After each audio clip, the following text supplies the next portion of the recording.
Nom d'un clito. Nom d'un clito. Nom d'un clito. Nom d'un clito. Nom d'un clito. Nom d'un clito, le podcast qui se fout des tabous. Une exploration sans filtre ni excuse de la santé sexuelle au féminin et au masculin. Des témoignages intimes, des récits de vie, des interviews d'experts et d'expertes, des conseils et une communauté où ta voix compte. Je suis Céline Guillan, facilitatrice de l'univers Nom d'un clito. Et si le plaisir ne se payait plus en dette sexuelle? Bienvenue dans ce nouvel épisode de Nom d'un clito, le podcast qui déploie ses ailes dans l'univers du plaisir décomplexé. Aujourd'hui, j'ai le plaisir d'accueillir Amandine. Salut Amandine et bienvenue au micro du clito. Salut Céline, merci. Dans cet épisode, Amandine, tu viens nous parler de ton parcours intime, de ces moments où tu as pensé que sexe et amour étaient indissociables, et comment tu as vécu un Scooby-Doo cosmique, en d'autres termes, une prise de conscience essentielle pour déconstruire tes croyances autour de la sexualité. C'est parti pour cette exploration avec ma première question. Nom d'un clito. Témoignage. Amandine, comme je le disais en préambule, à un moment donné de ta vie, tu as pensé que sexe et amour étaient liés dans une forme de monnaie d'échange qui pouvait déboucher sur une dette sexuelle. Est-ce que tu peux nous en dire un petit peu plus et puis nous expliquer comment cette vision t'a influencé? Je dirais que je pense que j'ai été influencée par ce que j'ai pu lire, ce que j'ai pu entendre très jeune sur voilà, le sexe c'est important pour les hommes, c'est indispensable, une femme doit se donner sexuellement. J'ai entendu dans ma famille des femmes dire ben, il va falloir passer à la casserole, on est samedi ou on est dimanche et le dimanche ben voilà, c'est obligé, ou entendre que voilà, pour garder un homme il fallait absolument lui donner du plaisir et avoir recours au sexe pour ne pas le voir aller chez la voisine ou quoi. Mhm. Et donc j'ai enregistré ce côté-là. Et ça m'a énormément fait défaut parce que j'ai associé ça avec l'indispensable pour être aimé. Mhm. Donc, plus tu donnes sexuellement, plus tu seras aimé en retour. Et finalement, les expériences que j'ai vécues m'ont prouvé le contraire. Plus Mhm. je me donnais sexuellement, plus je faisais plaisir à l'autre, et je me perdais dans ce que je donnais, et moins en fait je me sentais aimée. Mhm. Parce qu'il y avait un non-respect de moi-même. Et ça, je n'avais pas le niveau de conscience à l'époque. Donc, j'ai continué sur cette voie-là pendant de très nombreuses années. Et quand j'ai compris qu'il y avait un dénominateur commun à toutes ces relations foireuses que j'ai eues, et que c'était moi, j'ai travaillé sur moi. Et c'est là que j'ai pris conscience que j'avais des croyances erronées sur moi et sur les hommes et sur la sexualité.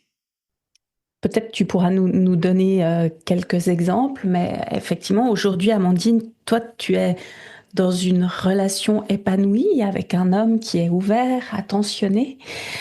Quels ont été les premiers déclics dans ta vie intime pour décider de déconstruire cette notion de dette sexuelle, Amandine? Et là, peut-être que tu pourras nous donner quelques exemples. Bah, déjà, moi, j'ai compris avec des thérapeutes que dans mes relations amoureuses, j'avais été violée plusieurs fois. Mhm. Et moi, c'est vrai que j'avais minimisé ce qui s'était passé. Euh, et quand j'en ai pris conscience, c'est vrai que je me suis pris une énorme claque. Puis le mot viol, Ouais, ouais. ça a été un mot. Enfin, je me suis dit, c'est pas comme si j'avais été menottée par des gens ou enfin ou tabassée ou machin et tout parce que de suite le Mhm. viol on se dit c'est tout de suite voilà une agression dans la rue plusieurs hommes enfin voilà ou un homme avec peut-être une arme blanche des choses comme ça mais dans au sein du couple il y a beaucoup de ça puis il y a aussi beaucoup de chantage affectif. Moi j'ai eu un homme une fois qui m'a dit non mais écoute enfin c'est bon quoi fais ça parce que sinon moi je me tape la première meuf demain en boîte, machin. Mhm. Et je me suis exécutée parce qu'en fait j'avais tellement peur de me retrouver seule, de qu'il me quitte ou qu'il me trompe ou machin, que du coup je me suis exécutée et j'étais en mode robot sur des automatismes en fait. Une Ouais. peur d'être seule, une peur de pas être choisie, une peur d'être rejetée, abandonnée, enfin tout le tati quanti. Et moi le truc c'est le jour où j'ai vraiment énormément souffert d'une relation amoureuse, il y a eu ce déclic de ok, il y a quelque chose à faire quoi. Et c'est de moi que ça vient en fait. C'est de moi que ça vient parce que c'est pas tous les hommes qui sont comme ça.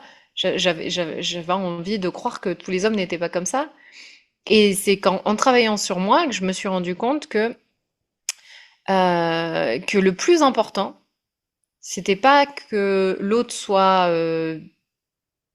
satisfait sexuellement, soit comblé. Le plus important, c'était pas que je plaise à tout prix, c'était que je me respecte. Mhm. Ouais. Que je me respecte, que j'écoute mes besoins avant les leurs, en fait. Et là, ça a tout changé. Parce que là, j'ai rencontré mon chéri dans une autre énergie. J'étais pas dans la séduction. J'ai pas essayé de lui plaire. D'ailleurs, c'est une relation qui a commencé amicalement Mhm. et très profonde. Et là, des sentiments sont nés qui étaient vrais, qui étaient sincères, qui étaient authentiques.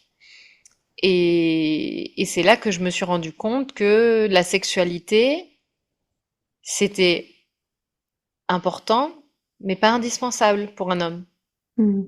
Parce que quand j'ai été avec lui, tous les anciens traumas de mes vies passées, de mes vies passées, enfin je veux dire de tous ces moments où je me suis complètement abandonnée et déshonorée, sont remontés. Mhm. Et souvent, on dit que quand le système nerveux se sent en sécurité, la boîte de Pandore peut s'ouvrir, quoi. Et c'est là que tous ces mémoires de viol sont remontés et que j'ai pu les nettoyer, entre guillemets, les libérer. Et pendant ces moments-là, moi, je n'ai pas pu avoir de rapport sexuel avec mon chéri. Et ça a Mhm. duré pendant presque un an et demi. Mhm. Au Mhm. début de la relation. Ça faisait 3 mois, 4 mois qu'on était ensemble. Ouais. Donc quand on dit que l'homme, il reste nous, on a créé une intimité. Il y avait plus de rapport sexuel, mais il y avait une intimité. C'est là que je me suis rendu compte qu'en fait, ce que je recherchais par-dessus tout, c'était cette intimité. C'était cette connexion profonde, Mhm. sincère, et que la sexualité n'était pas un indispensable pour créer ça.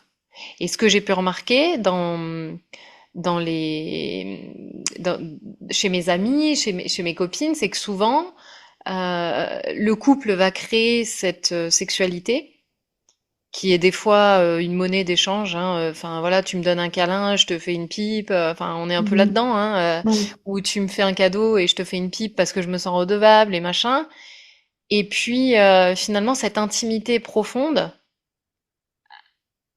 aïe, elle se crée pas forcément. Et c'est pour ça que le couple pète au bout d'un an, 2 ans, 3 ans, 4 ans, 5 ans.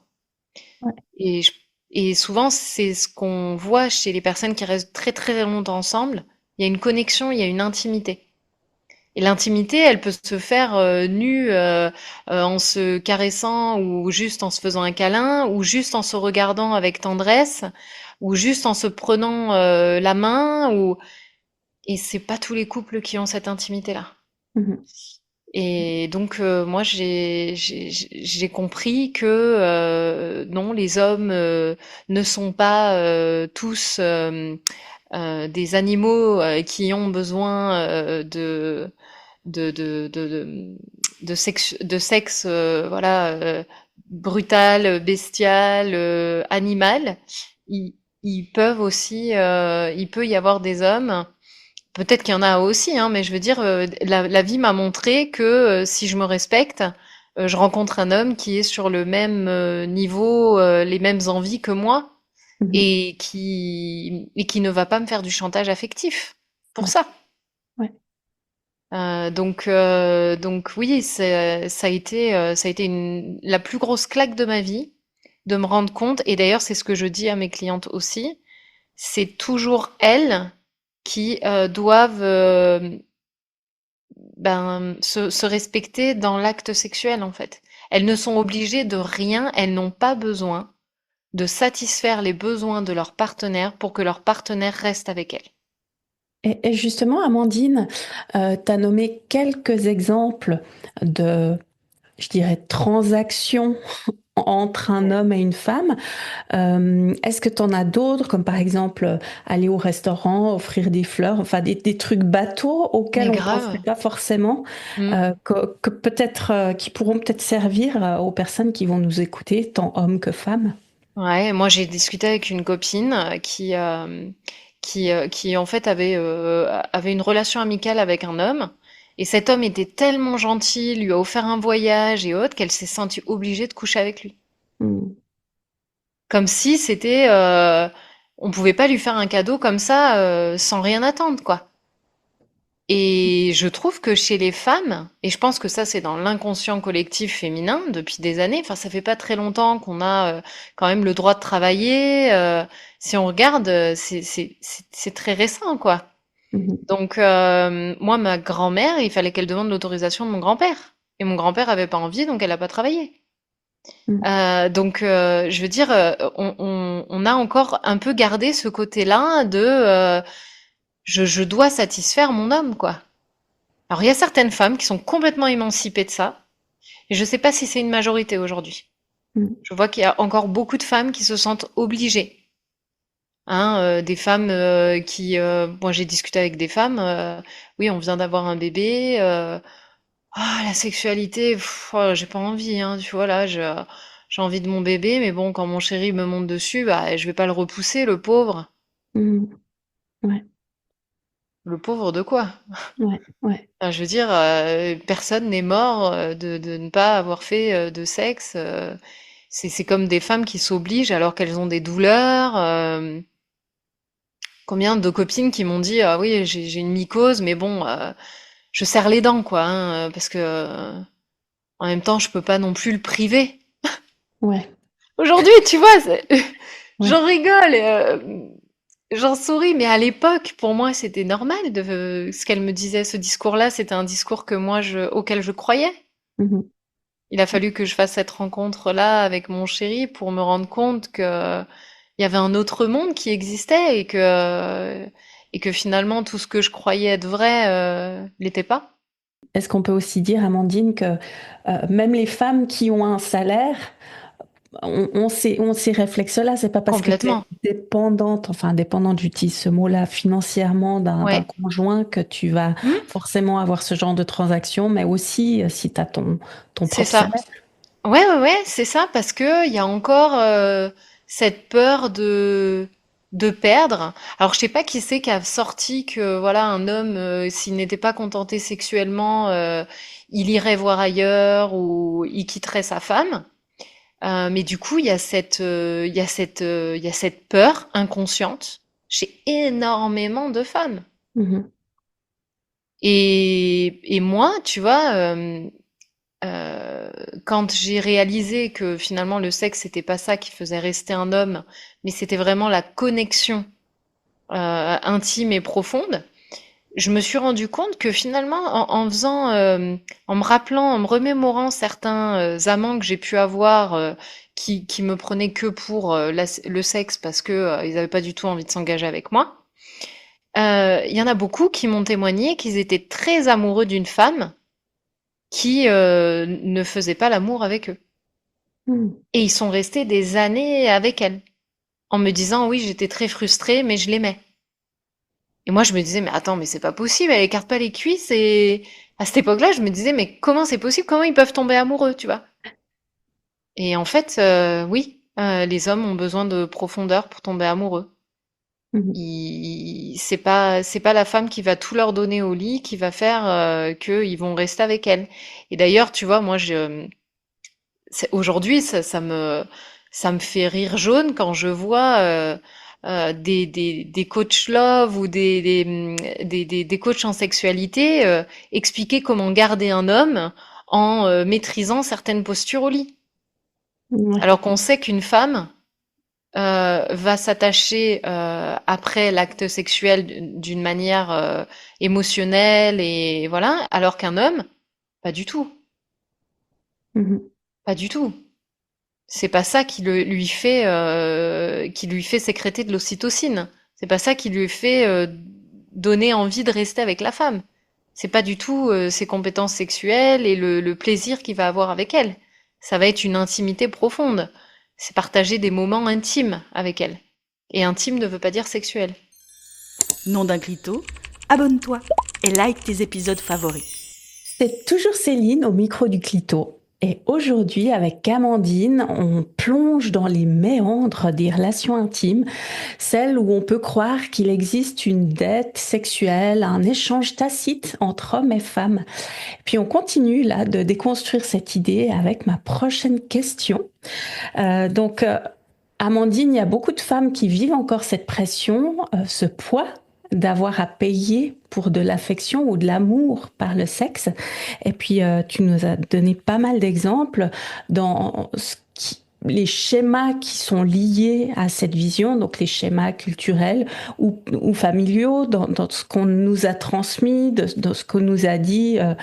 Je pense là maintenant aux fameuses pubs dans les années 50 où il fallait que les femmes elles soient des parfaites ménagères pour garder l'homme à la maison. À ton avis, Amandine, aujourd'hui, comment est-ce qu'on pourrait ou comment est-ce qu'on peut libérer les femmes de cette pensée, et les femmes et peut-être les hommes aussi, hein, parce que je pense que ça se fait des deux côtés. Déjà, en se permettant d'entrevoir d'autres possibilités. En arrêtant de s'enfermer dans un modèle qui est de plus je satisfais mon homme, plus il va rester avec moi. Parce que quand on satisfait à outrance quelqu'un, on tait nos besoins, et c'est au moment où on tait nos besoins qu'on n'est plus authentique, et c'est à ce moment-là qu'il peut plus y avoir de vraies connexions authentiques, vu qu'on n'est plus nous-mêmes authentiques. Pour moi, la clé, ça serait déjà de... Alors après, s'il y a vécu des traumas, des choses comme ça, de se faire accompagner pour vraiment libérer ces traumas-là, ces mémoires-là qui sont inscrites dans leur corps. Mais en attendant, pour moi, c'est déjà de se dire, ok, euh, c'est quoi le plus important? C'est que moi, je me sente bien ou que l'autre se sente bien et Mhm. commencer à se mettre en priorité. Parce que bizarrement, on se rend compte qu'une femme qui se respecte, ben, son homme la respecte et ils peuvent créer une connexion profonde parce que tout part de ce respect de soi. Par contre, il y a des personnes qui ont vécu ce qu'on appelle un trauma complexe, un ensemble de traumas qui font que elles n'arrivent même pas à entrevoir le fait qu'elles sont importantes. Et là, c'est important de se faire accompagner pour libérer ça, pour libérer toutes ces mémoires-là qui sont erronées et qui aujourd'hui influencent ses comportements. Parce que Mhm. si une femme n'arrive pas du tout à se dire, je pourrais mettre mes besoins avant les siens, avant ceux de cet homme-là, c'est qu'il y a vraiment quelque chose de profond. Mhm. Ouais. Autrement, une femme qui peut entrevoir ça et qui va commencer à le faire, elle va voir les résultats. Ils sont incroyables. Ça va écrémer immédiatement. Il va rester que l'homme qui est vraiment prêt à s'investir, en fait. Parce qu'il y aura vraiment de l'authenticité. Ouais. Et je pense que tous les hommes recherchent cette authenticité, hein. Vraiment. Tous Mhm. les hommes, même ceux qui sont des gros queutards, ils attendent juste de trouver cette authenticité, hein. Tout le monde cherche à trouver cet amour où il se sent lui-même, il sent que l'autre est vrai, et il y a une intimité profonde qui peut se créer. Ouais. Et le problème, c'est qu'aujourd'hui, avec tout ce qu'on nous bombarde de la séduction, femme fatale, machin, ben, plus personne n'est lui-même, quoi. Donc les connexions profondes, bah, il y en a pas. Il n'y a pas de Mhm. vraie connexion profonde. Il peut y avoir une vraie connexion sexuelle, mais une vraie connexion, une intimité profonde, pour moi, il n'y a pas énormément de couples qui vivent ça. C'est dommage. Et il y a une question qui me vient là, en lien avec cette notion de dette sexuelle, de transaction vraiment dans un couple. On parle homme-femme là, puisqu'on parle de relation homme-femme.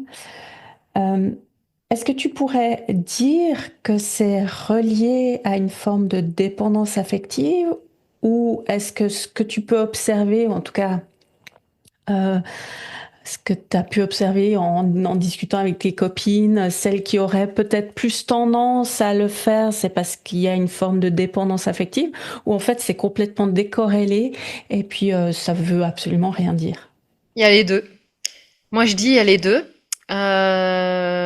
Mais quand même, c'est très souvent cette dépendance affective, c'est ce besoin d'être aimé à tout prix, en fait. Cette peur d'être quitté, cette peur de finir seule, cette peur d'être trompée. Il y a des femmes qui vivent avec cette peur-là et elles ont tellement peur de ça qu'elles préfèrent se déshonorer Mm. et subir plutôt que vraiment jouir de leur vie comme elles l'entendent, en fait. Et le problème, c'est que il y a vraiment ce truc-là de s'oublier pour plaire. Et oui, et pour moi, il y a une racine quand même de dépendance affective. Elles ont été bercées par ça, en fait. Il faut contenter ton mari. Moi, ma maman, sa mère ou ses tantes lui disaient, bon, bah, tu sais, à un moment donné, faut passer à la casserole, hein, même si t'en as pas envie. C'est comme ça. Ça fait partie du, voilà, c'est le mariage. Et donc, tout ça, ça nous poursuit, hein, malgré nous. Et cette dépendance affective, ben, elle, elle prend son origine, à mon avis, quand on est petite. Quand on voit notre mère qui se décarcasse pour son mari et pour ses enfants, et qui Mm. s'oublie, qui va plus chez le coiffeur, qui prend plus trop soin d'elle. Enfin, ça peut passer par plein de choses, mais je veux dire, cette dépendance affective, on nous l'a un petit peu, on est un peu biberonné à ça. Je veux dire, si tu regardes bien dans les séries romantiques et les publicités, c'est toujours le mec très costaud qui est là pour s'occuper de la frêle petite femme. D'ailleurs, c'est toujours représenté. Le mec est très costaud, la femme est toute mince, toute menue, toute petite, et c'est le grand qui s'occupe de la petite, quoi. Mhm. Ben, c'est normal qu'elle lui fasse à manger, c'est normal qu'elle lui donne satisfaction sexuelle, qu'elle lui fasse des enfants. On est un peu dans ce truc de, ouais, nous les femmes, on est un peu en dette des hommes pour Ouais. leur force ou pour leur argent ou pour, tu vois, enfin, pour tout, quoi. Et des fois, t'as des femmes, elles sont avec des hommes qui les soutiennent pas, qui les épaulent pas, qui font rien pour elles, qui les aident même pas financièrement, c'est même elles qui les aident, et qui se sentent quand même encore en dette, Mhm. juste parce que ils sont là avec elles, quoi. Ouais. Donc ouais, il y a un truc, je pense, la dépendance affective, elle nous a enseigné très jeunes. Et, et même les femmes, tu sais, celles qui disent qu'elles sont hyper indépendantes, qu'elles n'ont pas besoin de mecs et tout, c'est souvent les plus grandes dépendantes affectives. Mm. Finalement, quand elles se remettent en couple, elles seraient prêtes à donner tout à ce mec-là, quoi. Mm. Derrière leur côté très femme indépendante, qui a de l'argent, qui s'assume, machin. Donc, ouais. Ah ouais, il y a vraiment ce truc-là de la dépendance affective enseignée très jeune. Eh ben, comme on parle des jeunes, je vais te poser cette question par rapport à ce qu'on veut transmettre ou ce qu'on voudrait transmettre aux jeunes générations, Amandine. Selon toi, en termes de sexualité décomplexée et de plaisir, ce serait quoi qu'on pourrait leur transmettre? Et puis, comment est-ce qu'on leur dit que le sexe peut être un acte libre et sans pression pour qu'elle n'ait pas à arriver là où tu en es passé, toi? Bah, déjà de leur dire de vraiment écouter leur corps.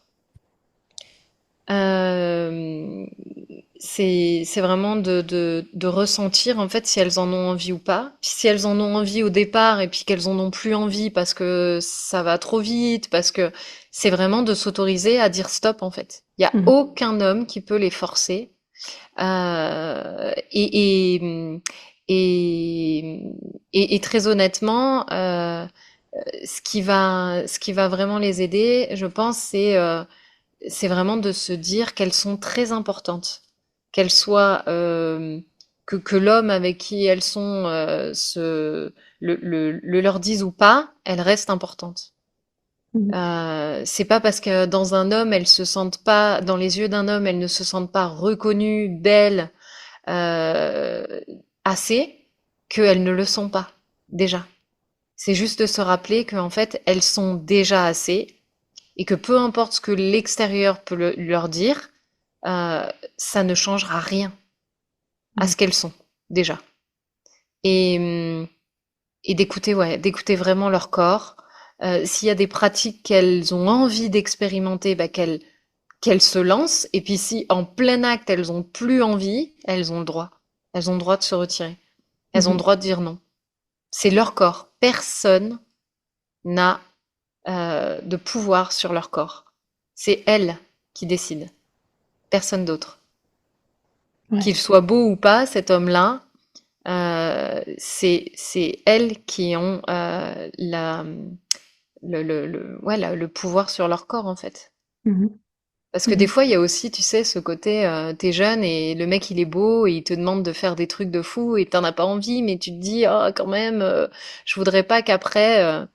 Mais très honnêtement, se respecter. D'ailleurs, c'est ce que je remarque, c'est que les femmes qui se respectent sont vraiment respectées par les hommes. Ouais. Parce qu'elles imposent ce respect. Elles montrent qu'elles se respectent.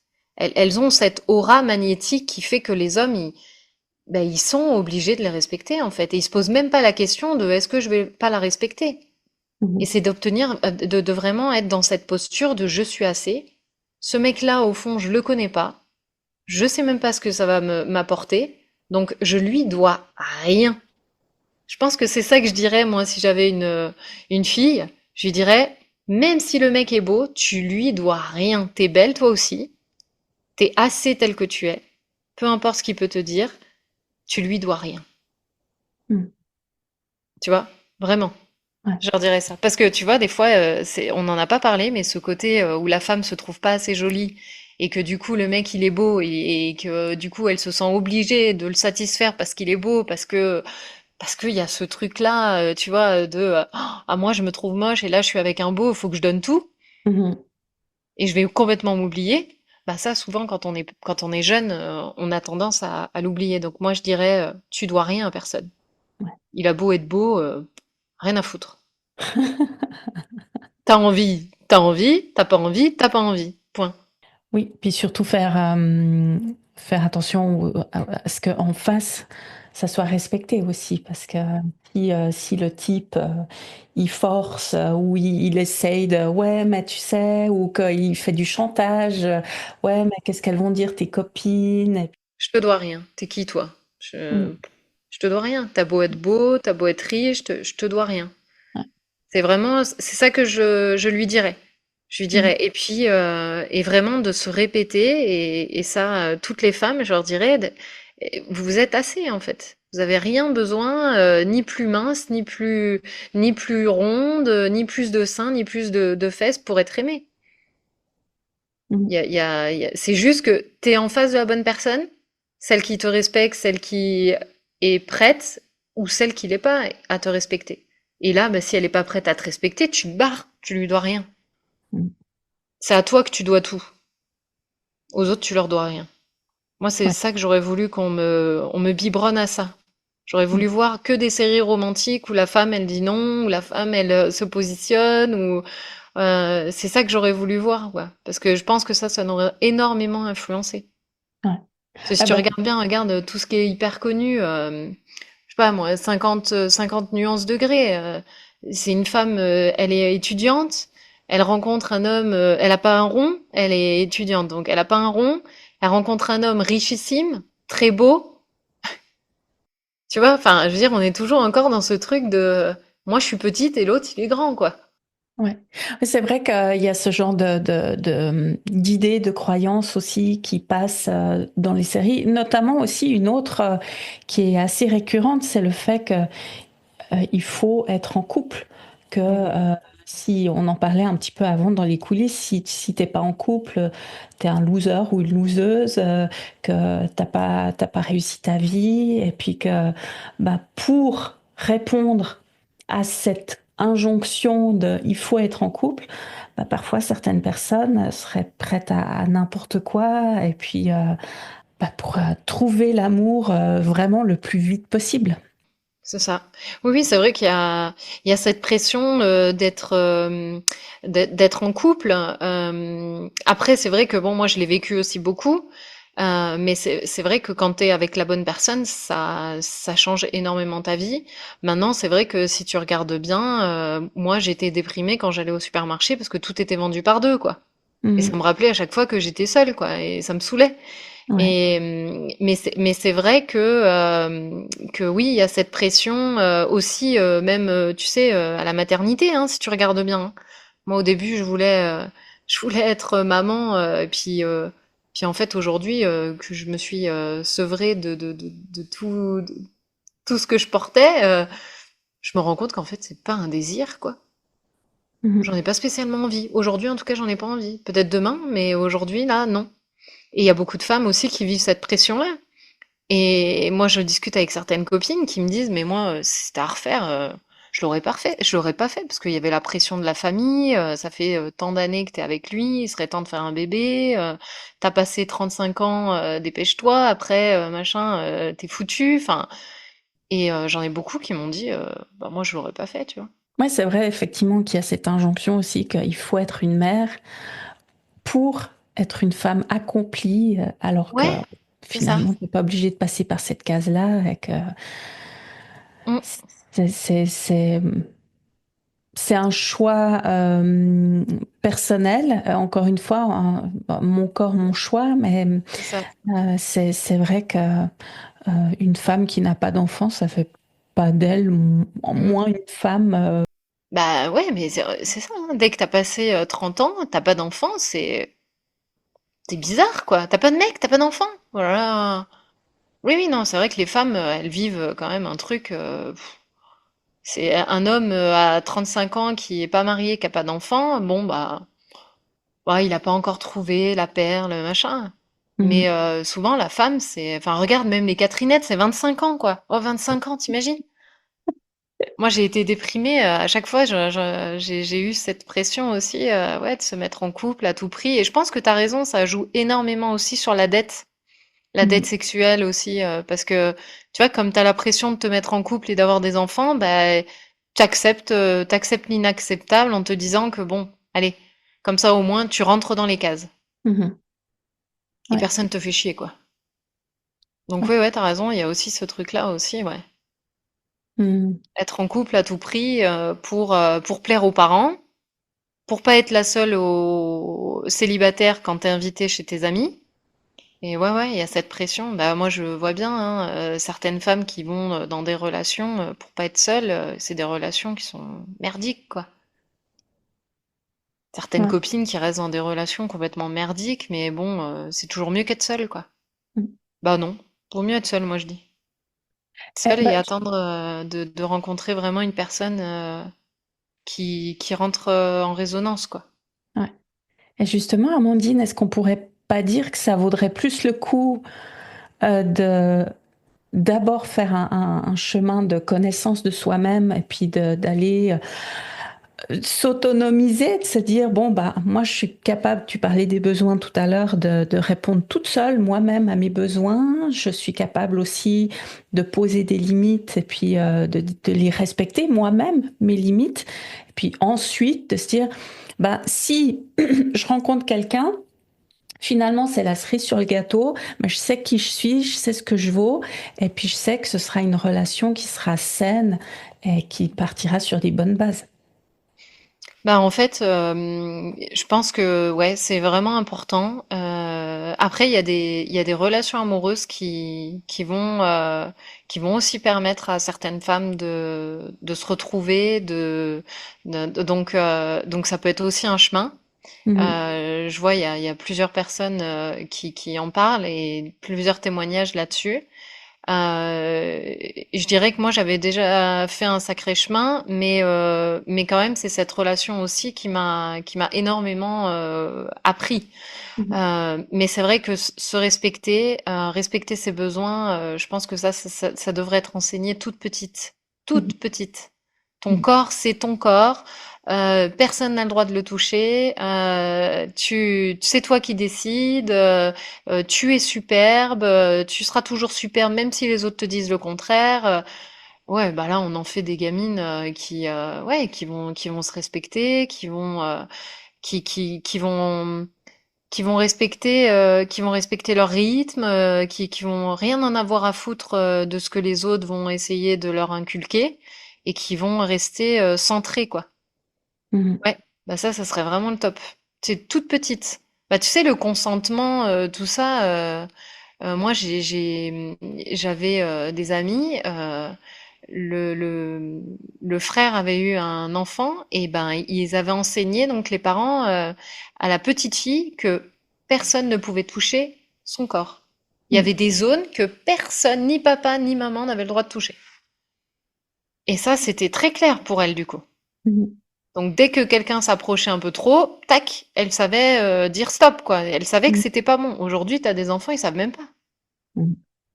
Ouais. C'est pour ça qu'aujourd'hui, il y a des incestes, des choses comme ça, parce que même l'enfant, il est un peu perturbé, il sait pas si c'est bien ou pas bien. Il sent bien qu'il y a un truc qui déconne, mais il sait pas trop en fait, parce qu'on lui a pas expliqué en fait que son corps c'était son corps. Et puis bon, ça date pas d'aujourd'hui, hein. Non. Ça fait depuis des siècles et des siècles que ça existe. Mais c'est vrai que c'est important maintenant encore plus de pouvoir en parler et de faire en sorte que bah, des personnes puissent se dire, ah mais effectivement, ça se fait pas ce genre de choses, donc je peux aussi en parler plus loin et transmettre les infos. Et puis, tu vois, on parle d'inceste, on va peut-être pas aller trop profondément là-dedans, mais il y a aussi, d'après ce que j'ai compris, il n'y a pas que l'inceste physique, mais il y a aussi une relation qui va être entre parents et enfants de force, genre le truc tout bête, mange tes épinards, non, j'ai pas envie, bah si tu vas les bouffer et puis je vais te les mettre à coups de cuillère dans la bouche et ça Ouais. c'est déjà non consenti, enfin c'est passer au-delà du consentement de l'enfant. Il y a des psys qui disent que d'ailleurs c'est vécu comme un abus physique parce qu'il y a une pénétration, tu vois, la cuillère dans la bouche alors que l'enfant il est comme ça et il serre les lèvres. Il y a quand même une pénétration, il y a quand même un truc. Il y en a qui disent c'est vécu oui, comme un viol quoi. Mhm. Ouais. Donc bien sûr, il y a plein de gens qui vont se dire: «Ah mais non, quand même, je suis pas comme ça avec mon enfant, ça n'a rien à voir». Mais c'est perçu comme ça. Mhm. Et c'est pas moi qui le dis, hein, c'est vraiment des psys, voilà, qui en parlent, hein. Donc oui, oui, il y a beaucoup ce rapport de force. Il y a beaucoup ce rapport de force. Je pense que c'est pour ça que c'est important, je dirais, tout petit, de leur dire ton corps t'appartient. T'as pas envie de faire un bisou, même, tu vois, un enfant que tu vas obliger à embrasser sa grand-mère ou son grand-père alors que ça le dégoûte, alors qu'il n'en a pas envie, bah Mhm. quelque part, tu abuses aussi, quoi. Alors il y en a Ouais. qui vont dire, mais non, quand même, faut pas exagérer, faut pas mettre tout. Ben, il y a quand même certains spécialistes psy qui disent que si, si, Mhm. si, il y Ouais. a quand même une forme d'abus. Parce que t'es la grande, t'es l'adulte et du coup, t'as un ascendant sur lui, quoi. Alors, t'es là pour le protéger, ok, mais t'es pas là pour lui imposer des choses, quoi. Mhm. Surtout des choses qui ont un impact sur son corps. Parce que faire un bisou, c'est quand même, tu vois, c'est lui, c'est son corps. C'est un Le contact. forcer à manger, c'est quand même son corps. Mhm. Donc voilà, je dis pas d'être laxiste et de laisser faire tout ce que l'enfant veut. Il faut qu'il ait des limites lui aussi, c'est hyper important. Bien sûr. Mais par contre, il y a des choses, ouais, et tu vois, déjà à cette époque-là, le rapport de force. Tu Mhm. vois, déjà à cette époque-là, l'enfant peut enregistrer que il est dépendant de quelqu'un. Mhm. Il sera toujours dépendant de quelqu'un. Ouais, et que c'est normal. Et que c'est normal. Mhm. Voilà, il a vécu ça avec ses parents, comme ses parents sont censés être bienveillants, gentils, un enfant dira toujours que c'est lui le problème, même si son parent le maltraite, l'enfant dira toujours que c'est lui le problème. Mhm. Il dira jamais que c'est le parent qui a le problème. L'enfant va se culpabiliser, va avoir honte, de lui-même, mais et ne va pas forcément en vouloir à l'adulte. Donc, Mhm. ouais, c'est tellement complexe. L'être humain est tellement complexe, tellement, tellement beau et complexe à la fois aussi, que oui, oui, il y a tellement de choses. Je pense que cette dette, elle est créée par tellement de facteurs qu'on a entrevus ensemble, hein. Mhm. Et ça commence très très jeune. Eh ouais, et on pourrait en faire des épisodes là-dessus. Ah oui, c'est clair. Merci Amandine vraiment pour ton témoignage qui prouve qu'on peut se libérer des chaînes de nos anciennes croyances pour atteindre une sexualité, mais pas que la sexualité finalement, une liberté, une souveraineté et puis un amour pour soi en s'honorant, en faisant certains choix pour soi. Et comme tu l'as dit, hein, pas pour l'autre. Donc vraiment, merci pour ça et pour ton message, Amandine. Merci à toi, Céline. Et puis à toi qui nous as écoutés, si toi aussi tu veux partager ton expérience, peut-être ton Scooby-Doo cosmique qui pourrait éveiller les consciences, contacte-moi pour venir dans le podcast, pro ou en mode témoignage perso. Chaque histoire a sa place ici. À bientôt et rappelle-toi, chaque voix compte. Nom d'un clito, un espace ouvert à toutes et tous. Pour tout savoir sur l'univers Nom d'un clito et ne rater aucun épisode, suis le clito sur Instagram sur le compte Nom d'un clito tout attaché. À bientôt!